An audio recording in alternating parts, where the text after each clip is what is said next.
ধর্মঘটের খবরাখবর জানাতে এই মুহূর্তে চট্টগ্রাম থেকে যুক্ত হচ্ছেন সহকর্মী AKM নাজিম। নাজিম, ধর্মঘট প্রত্যাহারে প্রশাসনের পক্ষ থেকে কোনো আলোচনার উদ্যোগ নেওয়া হয়েছে কিনা আমাদেরকে জানাবেন।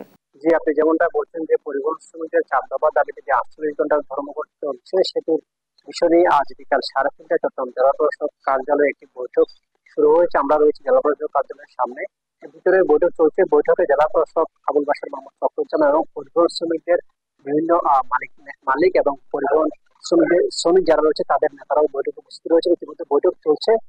বৈঠকে পরিবহন শ্রমিক যেসব দাবি দেওয়া সেসব দাবি দেওয়ার বিষয়ে জেলা প্রশাসক কথা বলছেন এবং জেলা প্রশাসক তাদেরকে আশ্বস্ত করছেন তাদের যে দাবি দেওয়া সেগুলো পূরণ করবেন তারা ধর্মঘট প্রত্যাহার করছেন। তবে এখনো কোনো সিদ্ধান্ত হয়নি যে ধর্মঘট প্রত্যাহার করা হবে কিনা, সেই বিষয়ে এখনো জেলা প্রশাসক কার্যালয়ে পরিবহন শ্রমিক নেতাদের সাথে এবং মালিকদের সাথে বৈঠক চলছে।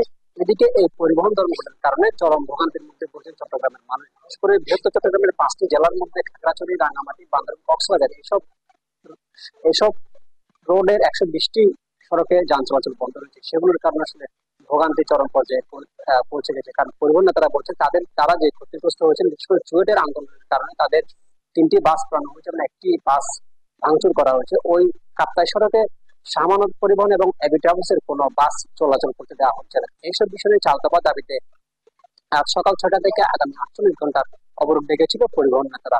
সেই বিষয় নিয়ে এখনো জেলা প্রশাসক কার্যালয়ে পরিবহন মালিক সমিতির নেতা এবং শ্রমিকদের সাথে বৈঠক করছেন জেলা প্রশাসক। এই ছিল ধর্মঘট নিয়ে আমার কাছে থাকা সর্বশেষ।